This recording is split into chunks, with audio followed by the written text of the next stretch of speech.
কিন্তু রে সুবহানাল্লাহ, সেই আবু হুরায়রা রাদিয়াল্লাহু তাআলা আনহু বলছেন, হ্যাঁ আল্লাহর বান্দা, তোমাকে আমি ছেড়ে দেব। কি তোমার মন্ত্র আছে, দোয়া আছে, তুমি আমাকে শিখিয়ে দাও। এবার আউযু বিল্লাহি মিনাশ শাইতানির রাজিম, বিসমিল্লাহির রহমানির রহিম। আল্লাহু লা ইলাহা ইল্লাহু আল হাইয়ুল কাইয়ুম লা তাখুযুহু সিনাতুন ওয়ালা নাওম। করে করে করে করে গোটা শিখে দিলেন। বলেন তো এটার নাম কি? জোরে বলেন, এটার নাম কি? একটু সবাই বলেন, এটার নাম কি? আয়াতুল কুরসি। গোটা আয়াতুল কুরসি শিখিয়ে দিলেন। সে সাহাবী শিখে নিলেন। বলছে, যা রে ভাই যা, তোকে ছেড়ে দেন। আবার চোর বলছেন, আল্লাহর বান্দা, তুমি আয়াতুল কুরসি তুমি শিখে নিয়েছো, তোমাকে আমি মন্ত্র শিখিয়ে দিয়েছি, কিন্তু দোয়াটা শিখে কি হবে, কি লাভ আছে? এই দোয়াটার ফজিলত কি? এই দোয়াটা শিখে কি লাভ আছে? তুমি কি আমাকে জিজ্ঞাসা করবে না? এবার আবু হুরায়রা বলছেন, হ্যাঁ আল্লাহর বান্দা, এই দোয়াটা তুমি আমাকে শেখাইলে, এই দোয়াটা শিখে আমার কি লাভ আছে, কি হবে তুমি বলো তো? এবারে ওই চোর বলছেন, এই আল্লাহর বান্দা, এশারের নামাজের পর, এশারের নামাজ পড়ে যখন তুমি বিছানাতে তুমি ঘুমাতে যাবে, বিছানে পা দেওয়া পর বিছানে বসে বসে ঘুম আসার আগে আগে, চোখ বন্ধ করার আগে আগে তুমি যদি আউযু বিল্লাহ বিসমিল্লাহ বলে একবার তুমি আয়াতুল কুরসি পড়ে নাও, তবে আল্লাহ রাব্বুল আমিনের পক্ষ থেকে তোমার বাড়িতে আল্লাহ একটা ফেরেশতা দিয়ে দিবেন। একটা আল্লাহ রাব্বুল আমিন তোমার বাড়িতে একটা গার্ড দান করবেন। সেই ফেরেশতা এসে সারা রাত তোমার বাড়িতে পাহারাদারি করবে, তোমার মুরগি জগাবে, তোমার গাড়ি জগাবে, তোমার ছাগল জগাবে, তোমার ধান জগাবে, তোমার বাড়ি জগাবে, তোমার মাকই জগাবে, গোটা রাত তোমার বাড়িতে পাহারাদারি করবে। ফজর পর্যন্ত কোন চোর তোমার বাড়িতে চুরি করতে পারবে না। কে শিখালেন এটা? এটা কে শিখালেন?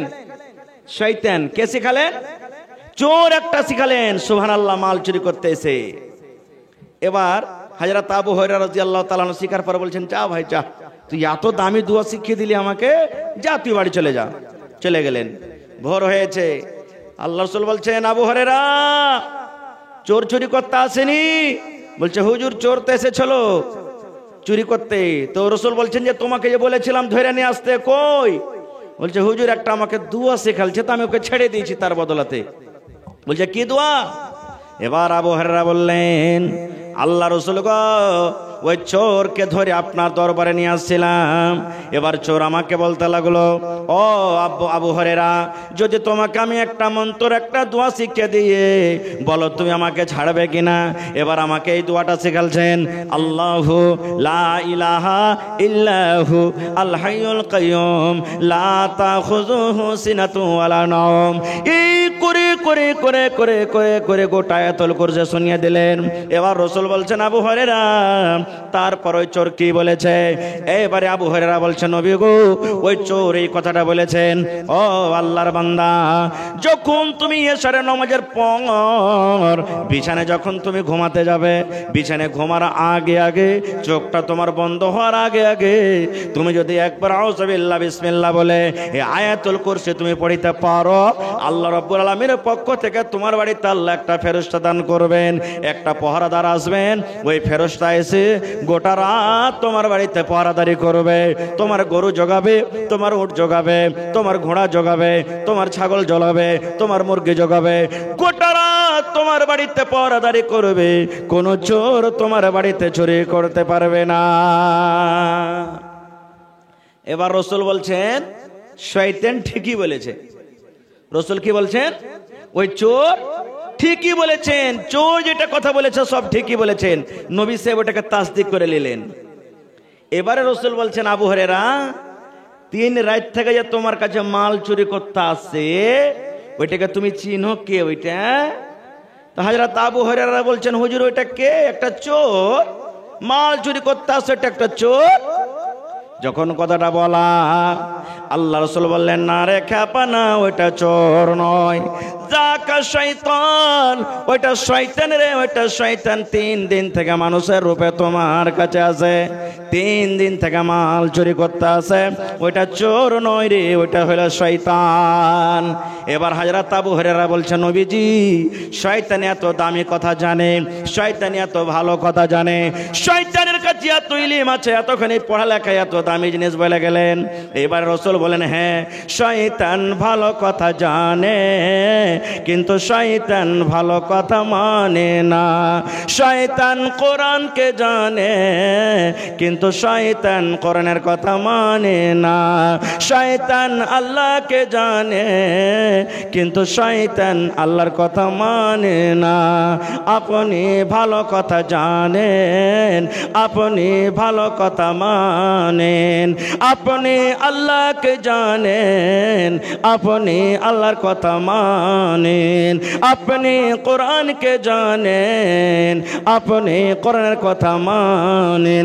আপনি জানেন এবং মানেন বলে ইমানদার, আর শয়তান ভালো কথা জানে কিন্তু মানে না, এই জন্য শয়তানের নাম হয়ে গেল বেঈমান। নারে তাকবীর। এবার আল্লাহ রাব্বুল আলামিন কলমকে যখন বললেন, কলম লেখো, কলম তোমার কাজ হলো লেখা, কলম রে তুমি লেখো। এবারে কলম আল্লাহ রাব্বুল আলামিনকে প্রশ্ন করে দিলেন, রব্বুল আলামিন আমার কাজ হলো লেখা, আমি আল্লাহ লিখবো, কিন্তু কি লিখবো আল্লাহ জি, কি লিখবো তুমি একটু দয়া করে বলে দাও। আল্লাহ আমার কাজ আমি লিখবো, আমি লেখার জন্য রেডি আছি, লেখার জন্য আমি তৈয়ার আছি, মাবুদ দয়া করে তুমি আদেশ করো আমি কি লিখবো। আল্লাহ রাব্বুল আলামিন কলমকে বললেন, ও কলম, কিয়ামত পর্যন্ত যা কিছু দুনিয়াতে হবে ঘটবে, কলম রে সমস্ত জিনিস তুমি লিখে দাও। কলম রে কিয়ামত পর্যন্ত যা কিছু হবে, কলম তুমি লিখে দাও, কলম তুমি লেখো। এবার আল্লাহ রাব্বুল আলামিনের আদেশে কলম লিখতে শুরু করলো। লিখতে লিখতে লিখতে লিখতে লিখতে মুসলমান কিয়ামত পর্যন্ত যা কিছু হবে কলম একবারে আল্লাহর আদেশে লিখে দিলেন। সব কিছুকে আল্লাহ লিখে দিলেন। এইবারে আমাদের সমাজে মাদ্রাসার দরকার আছে কিনা, শিক্ষার দরকার আছে কিনা, এই জিনিসটা বোঝাবার জন্য হাদিসটা আপনাদের সামনে আমি ধরলাম। আচ্ছা বলেন তো, এখন আল্লাহর রহমতে আশা করছি ঘটে গেছে, মেলায় কমে গেছে। যখন আমার বাড়িতে আপনার বাড়িতে যখন ছেলে মেয়ে জন্মগ্রহণ হয়, তখন 3 দিন কিংবা 5 দিন কিংবা 7 দিন কিংবা 9 দিনকার যখন বাচ্চাটা হয়, তখন আমার মায়েরা খালারা নিজের স্বামীকে বা ভাইকে বা বাপকে বলে যে এই ছেলেটার আজ হলো 60-এর দিন, বলি না, ছেলেটার হলো কি 60-এর দিন, একটু ভালো ভালো তরকারি গালালি আসবে না, ছেলেটার খার পানি লাগবে, 60-এর দিন একটু ভালো মন্দ না খেতে গেলে কি হয়। তা আমার ওই মায়েরা খালারা কি উদ্দেশ্যে কি নিয়াতে সেই দিন 60-এর দিন ভালো মন্দ খায়, মাছ থাকবে, হয়তো ডিম থাকবে, কিংবা মাংস থাকবে, বা এই ধরনের কোন একটু ভালো তরকারি থাকবে, এরকম হয় না? হয় না? কেন করে কোনোদিন জিজ্ঞাসা করেছেন? আশা করছি আমার যত এখানে বয়স্ক বাপজিরা আছেন তারা জানছেন যে যদি ছেলেটাকে যদি আজকে 60-এর দিন, আজকে 60-এর দিন যদি ভালো ভালো যদি একটু খেতে দিই, এই ছেলেটা যতদিন দুনিয়াতে বাঁচবে দুধে ভাতে খাবে নাকি? এই নিয়াতে মায়েরা খালারা সেদিন কিন্তু এই জিনিসটা করে। রে মুসলমান, এটা করা হারাম। আমার মায়েরা খালারা শোনেন, এই কাজটা করা হারাম গে মা।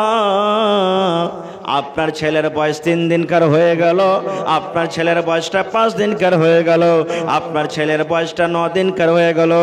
9 দিন হওয়ার কারণে 60-এর দিন মানাবেন, 60-এর দিন করবেন, ভালো ভালো তরকারি খাবেন। এটা করা হারাম, এটা করা গুনার কাজ, এটা করা হলো শিরিকের গুনাহ, এটা হলো বড় কাম, এটা হলো কাবিরা গুনাহ। আল্লাহ রাসূল বলেছেন, উম্মত যখন মায়ের পেটে বাচ্চা জন্মগ্রহণ হয় হয় যখন মায়ের পেটে বাচ্চা ধরে, যেই দিন আল্লাহ রাব্বুল আলামিন আদেশে মায়ের পেটে বাচ্চা হয়, একদিন গেল, 2 দিন গেল, 3 দিন গেল, 41 গেল, এই করে করে 240 গেল, এই করে করে 340 হয়ে গেল। 340 যেদিন 4 মাস পূর্ণ হয়ে যায়, এই মুসলমান, যেদিন মায়ের পেটে বাচ্চার বয়স 4 মাসের হয়ে যায়, আল্লাহ রাব্বুল আলামিন ওই বাচ্চার ভিতরে রূহ দান করেন। আল্লাহ রাব্বুল আলামিন ওই মায়ের পেটে বাচ্চার ভিতরে জান দিয়ে দেয়। এবার ওই বাচ্চা যেদিন 4 মাসের বয়স, ওই মায়ের পেটে হিলাডোলা করতে শুরু করে, লড়াচড়া করতে শুরু করে। আমার মায়েরা খালারা তখন জানতে পারে, এ হালেমার মা, জায়েদার মা, বুবু দেখো রে, আমি এখন জানতে পারছি আমার পেটে বাচ্চা এসে গেছে, আমার পেটে বাচ্চার জান চলেছে, যে বাচ্চাটা হিলাডোলা করে। এ আমার ভাইরা, মায়েরা, খালারা শুনেন, এবার যখন বাচ্চার ভিতরে জান চলে এলো, 4 মাসের যেদিন বাচ্চার বয়স হয়ে গেল, আল্লাহ রাব্বুল আলামিন ফেরেশতাকে আদেশ করেন, ফেরেশতা রে, যাও ওই বগলা ডাঙ্গিতে আমার অমুক বান্দির পেটে সন্তান আছে, ওই বগলা ডাঙ্গিতে অমুক বান্দির পেটে সন্তান আছে, যেই বাচ্চার বয়স আজকে 4 মাস হয়ে গেল। 4 ফেরেশতা যা ওই বাচ্চার নসিবে, বাচ্চার ভাগ্যে 4খানা জিনিস তুমি লিখে দাও, ওই বাচ্চার নসিবে 4খানা তুমি লিখে দাও। 4খানার মধ্যে 1 নম্বর হলো, এই বাচ্চাটা দুনিয়াতে কতদিন বাঁচবে, এই বাচ্চাটা নকরি করে খাবে, এই বাচ্চাটা হাল চালিয়ে খাবে, এই বাচ্চাটা দোকানদারি করে খাবে, এই বাচ্চাটা ডাক্তারি করে খাবে, এই বাচ্চাটা দুনিয়াতে কি করে খাবে। আল্লাহ রাব্বুল আলামিনের আদেশে মায়ের পেটে লেখা হয়ে যায়। তার আগে বন্ধুরে, আল্লাহ রাব্বুল আলামিন সর্বপ্রথম কলমকে আল্লাহ তৈরি করেছিলেন, ওই কলম তখনই লিখে দিয়েছেন, হোসেন মাওলা দুনিয়াতে কি করে খাবেন, মাওলানা আক্তার সাহেব দুনিয়াতে কি করে খাবেন, মাওলানা মফিজউদ্দিন সাহেব দুনিয়াতে কি করে খাবেন, আব্দুর রহমান দুনিয়াতে কি করে খাবে, আব্দুল্লাহ দুনিয়াতে কি করে খাবে, হালেমা জায়েদা দুনিয়াতে কি করে খাবে, সব কলম লিখে দিয়েছেন। এবার ওই জিনিসটাকে আল্লাহ রাব্বুল আলামিন মায়ের পেটে দ্বিতীয়বার ট্রান্সফার করে দেন। তাহলে ওই মাকে বলবো, ওই খালাকে বলবো, ওই দাদিকে বলবো, ওই ভাইকে বলবো, ভাই যদি ওই আমার মা, ওই আমার খালা, ওই আমার দাদি, কিংবা আপনাদের মধ্যে যাদের মধ্যে দিন থাকে, শরীয়ত থাকে, যদি পড়ালেখা হতো, তাহলে জীবনে কোনোদিন 60-এর দিন মানতক না, জীবনে কোনোদিন 60-এর দিন ভালো ভালো তরকারি করতক না, জীবনে কোনোদিন 60-এর দিনটাকে একটা খুশির দিন মনে করতক না। নারে তাকবীর। তাহলে 60-এর দিন মারা, এগুলো যে আমরা মানছি, এগুলো না জানার কারণে। তাহলে আমাদের মধ্যে, আমাদের বাড়িতে ইলমের দরকার আছে না নেই? আছে না নেই? আজকে মাদ্রাসা করেছেন, আপনার আমার ছেলে মেয়েরা পড়িতে যাবে। এবার বলবেন, হাজি মাওলানা আমরা তো বড় হয়ে গেছি, এবার আমরা কি শিখবো, কেমন করে শিখবো? প্রথম নম্বর কথা, ইলিম কোনোদিন বুড়াই না। ইলিম না বুড়া দেখে না ছোড়া দেখে, ইলিম জীবনে কোনোদিন বয়স দেখে না। খুব আপনারা জানছেন, সবাই জানছেন, এই জিনিসটা শুনেছেন, পড়েছেন, যে হযরত আবু বকর রাদিয়াল্লাহু তাআলা আনহু আল্লাহ নবীর এটা শ্বশুর, আল্লাহ নবীর এটা শ্বশুর, বড় হ্যাঁ ইলিম শিখেছেন। হযরত ওমর রাদিয়াল্লাহু তাআলা আনহু এটা আল্লাহ নবীর একজন শ্বশুর, ইসলামের দ্বিতীয় খলিফা, বড় হ্যাঁ ইলিম শিখেছেন। একটা বুখারীতে লম্বা হাদিস আছে, হযরত ওমর রাদিয়াল্লাহু তাআলা আনহুর একটা আনসারী সাহাবী বাড়ি বানিয়ে নিয়েছেন। হযরত ওমর ফারুক আর একজন আনসারী সাহাবী বাড়ি বানাইলেন, দু বন্ধুতে রাইতে গল্প করছে। এরে আনসারী ভাই, ওমর ফারুক আনসারী সাহাবীকে বলছেন, এরে আমার মদিনার আনসারী ভাই, তুমিও গরিব মানুষ, আমিও গরিব মানুষ, আমরা যদি খাটতে চলে যাই দুইজন, তাহলে নবীর দরবারে কে থাকবে, কেমন করে আমরা ইলম শিখব? আর যদি আমরা দুজনে যদি ইলম শিখে আমরা খাটতে যদি না যেতে পাই, আমাদের হাঁড়ি চুলা চলবে না রে, ছেলে মেয়েরা না খেয়ে থাকবে।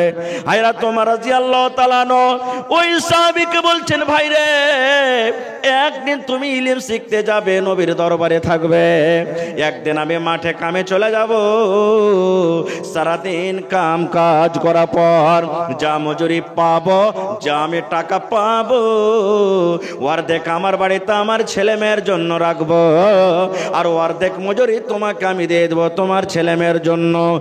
আর আনসারি ভাইরে, নবীর বাড়িতে এশার নামাজ পর্যন্ত যা তুমি শিখবে, এশারের নামাজের পর কিংবা ফজরের নামাজের পর নবীর বাড়িতে থেকে, নবীর সাথে থেকে যা তুমি ইলম শিখবে, তুমি আমাকে বসে বসে বসে গোটা দিনের ইলমটা আমাকে শিখিয়ে দেবে। এই আনসারি সাহাবী, তারপরের দিন তুমি মাঠে কামে কাজে চলে যাবে, আমি নবীর কাছে থাকবো, আমি সারাদিন যা কিছু নবীর কাছে শিখবো তোমাকে আমি সন্ধ্যাবেলাতে শুনিয়ে দিব, শিখিয়ে দিব। আর তুমি মজুরি করে যা পাবে ভাই রে, তোমার ছেলে মেয়ের জন্য তুমি অর্ধেকটা বাড়িতে রাখবে, আর অর্ধেকটা মজুরি তুমি আমার ছেলে মেয়ের জন্য দেবে। নারে তাকবীর। তাহলে বাড়ি করে করে সাহাবায়ে কেরাম ইলম শিখেছেন। আর আজকে যতটি লোক এখানে আমরা বসে আছি, যদি আমি একটু জিজ্ঞাসা করে দিই, এই দাদু নানা উজু করা দোয়াটা কি বলেন তো, সবাই বলতে পারবো? বলতে পারবো? পারবো জি ভাই? পারবো না আমরা যতটি লোক এখানে বসে আছি। বলি দাদু হে, গ্রামে তো জানাজা হয়ে গেছে, মাইয়াত হয়ে গেছে, জানাজা পড়তে তো দাঁড়িয়ে গেছেন ভাই, একটু দয়া করে জানাজা দোয়াটা তো বলেন। বলতে পারবো? পারবো জি ভাই, বলেন পারবো? সবাই পারবো না কো। এখানে যতটি লোক আছেন, হাজার হাজার মানুষ আছেন, আমি যদি বলি ভাই আপনার 5টা ছেলে হয়ে গেছে, ওর 3টে ছেলে হয়ে গেছে, ওর 10 বছর হয়ে গেল, ওর 50 বছর হয়ে গেল, বিবির কাছে যেতে গেলে একটা দোয়া পড়তে হবে, একটু দয়া করে দোয়াটা কি বলেন তো? কয়টা লোক পারবো? কয়টা লোক পারবো? এগুলো আমাদের শিখার দরকার নাই। কোনো মৌলানার কাছে আমরা বসবো না, কোনো মসজিদের ইমামের কাছে বসবো না, যারা জানছে তাদেরকে আমরা জিজ্ঞাসা করব না। ভাই মুসলমান, বিবির কাছে যাবেন, যদি আপনি দোয়াটা না পড়েন কতখানি আপনার নোকসান হবে জানেন, ক্ষতি হবে। আল্লাহ রাসূল বলেছেন, এরে আমার উম্মত, যখন তুমি বিবির সাথে মিলন করবে, বিবির সাথে যখন তুমি সহবাস করতে যাবে, সহবাস করার আগে আল্লাহ রাসূল বলেছেন, ও পুরুষের দল তোমরা শুনে নাও, একটা তোমাকে দোয়া পড়তে হবে, একটা তোমাকে দোয়া পড়তে হবে। সহবাস করার আগে আগে তোমাকে একটা দোয়া পড়তে হবে রে উম্মত। ওই দোয়াটা যতক্ষণ পর্যন্ত না তুমি পড়বে, অতক্ষণ পর্যন্ত তোমার স্ত্রীর সাথে তুমি মিলন করিও না। এবারে বলবেন মাওলানা দোয়াটা হলো কি? দোয়াটা হলো এই, আল্লাহ রাসূল বলেছেন, বিসমিল্লাহি আল্লাহুম্মা জান্নিবিনা শাইতান ওয়া জান্নিবিশ শাইতানা মা রাযাকতানা। বিসমিল্লাহি আল্লাহুম্মা জান্নিবিনা শাইতান ওয়া জান্নিবিশ শাইতানা মা রাযাকতানা। এই দোয়াটা পড়ে বিবির কাছে আপনাকে যেতে হবে। এবার যদি বলেন মাওলানা দোয়াটা তো আমি জানি না, আমার 10টা ছেলে হয়ে গেল, আমার 5টা ছেলে হয়ে গেল, আমার 40 বছর বয়স হয়ে গেল, মাওলানা জীবনে কোনোদিন দোয়া পড়ে নেবে না, দোয়াতে বিবির কাছে চলে গেছে। এরে মুসলমান, ওলামায়ে কেরাম স্টেজে বসে আছেন, জিজ্ঞাসা করবেন, এটা আমার কথা নয়, আল্লাহর নবী 1400 বছর আগে এলান করে দিয়েছেন। ও আমার উম্মতের দল তোমরা শুনে নাও, যদি কোনো আমার উম্মত বিনা দোয়াতে যদি বিবির কাছে চলে যায়, তাহলে তার কতখানি ক্ষতি হতে পারে, তার সাথে কি ঘটতে পারে শুনে নাও। আল্লাহ রাসূল বলেছেন, উম্মত রে, যতবার তুমি বিনা দোয়াতে বিবির কাছে মিলন করেছো, যতবার তুমি বিনা দোয়াতে বিবির সাথে তুমি সহবাস করেছো, অতবার তোমার সাথে সাথে তোমার বিবির কাছে শয়তান গিয়েছে। যতবার তুমি তোমার স্ত্রীর সাথে গেছো বিনা দোয়াতে, অতবার শয়তান তোমার সাথে সাথে গেছে। এবার বলেন, আপনার আমার স্ত্রীর দিকে যদি একটা অপর বেটি ছেলে একটু খালি মুচকি মেরে হেঁচে দেয়, কাইলে হ্যাঁ বড়কা পঞ্চায়েতে বসিয়ে দেবো, তারপরে আর বলবে এই শালার বেটা শালা আমার স্ত্রীর দিকে নজর করেছে, ওকে জরিমানা করবো, কত মায়ের পিঠ দাঙ্গা ফাসাদ হবে। আর যে জিনিসটা চোখে দেখতে পাই না, আমার আপনার স্ত্রীর কাছে যে বিনা দোয়াতে যাচ্ছি আর যতবার গেছি শয়তান যে যায়, তাহলে কত বড় নোকসান হলো, ক্ষতি হলো।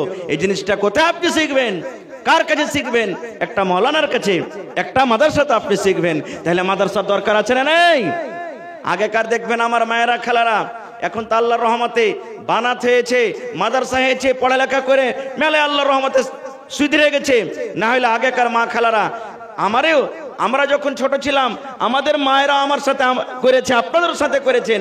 যখন রাতের বেলাতে যখন পেশাব করতে যখন উঠেছি, তখন মা খালার একটা দোয়া শেখাইতো, এই পড় রে, দোয়াটা পড়। কি দোয়া? তুই রাইতে মুইতে দিচ্ছিস, পেশাব করছিস, দোয়াটা পড়। দোয়াটা পড়তে গেলে তুই পেশাব করবি না। কি দোয়া?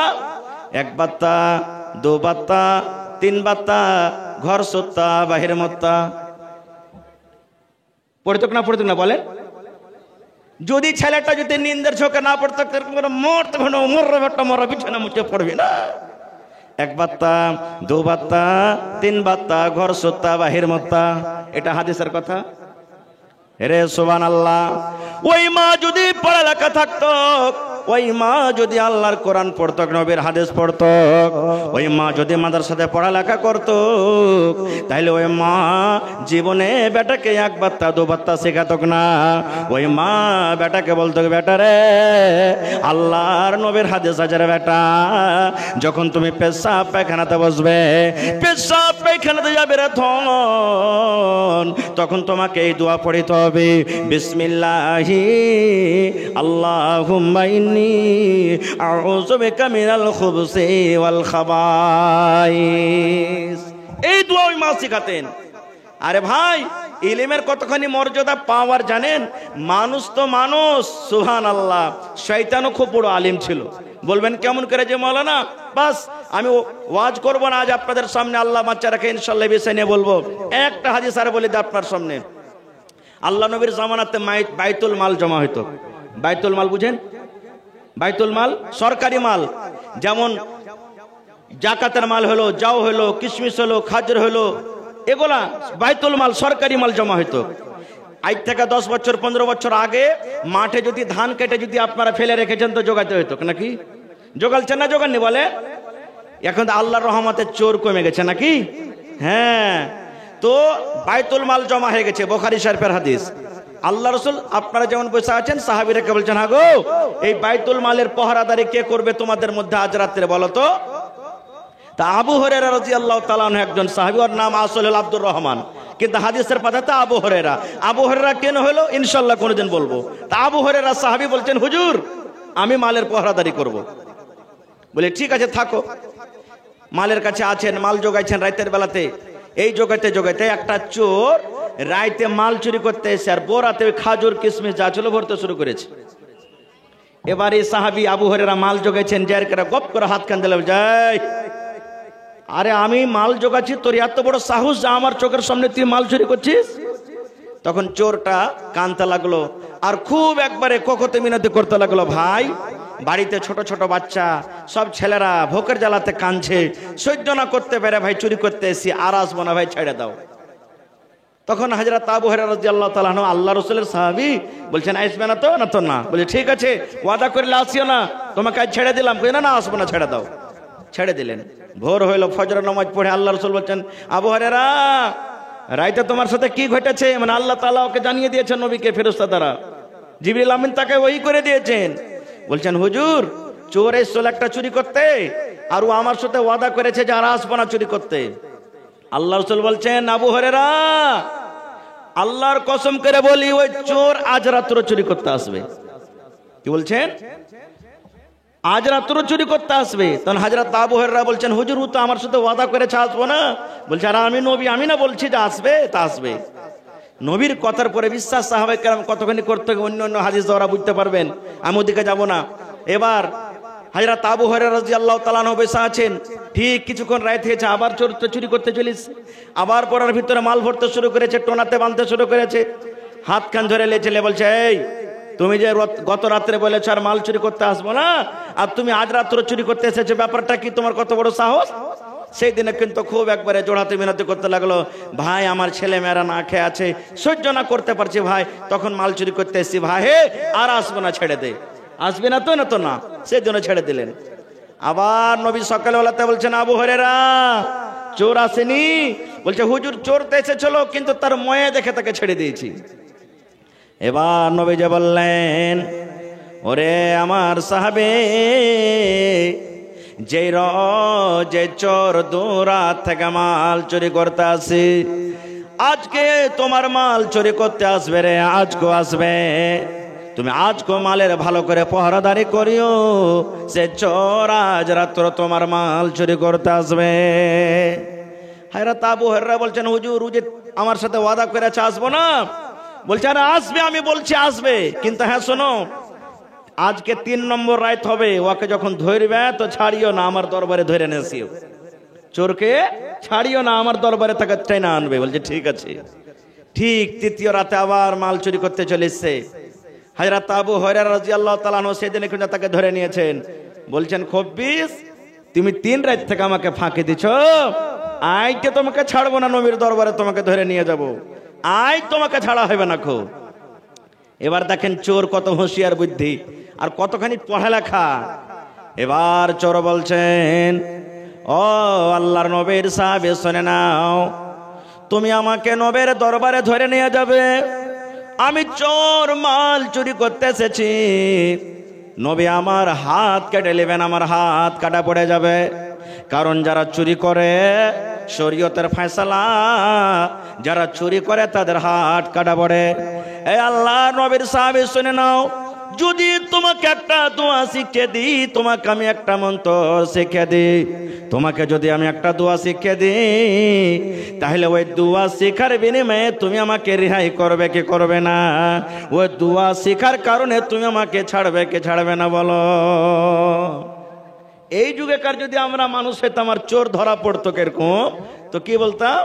সাহালার বেটা সালা, রাত দিন চুরি করে খাইছে আর বেলু দুয়া শিখাইবে। চোর কোনদিন দুয়া শিখেছে? কত তুই দুয়া শিখার বেটা, দুয়া শিখা হয়ে গেছিস? একবার আইসটা ছেড়ে করে বলতাম।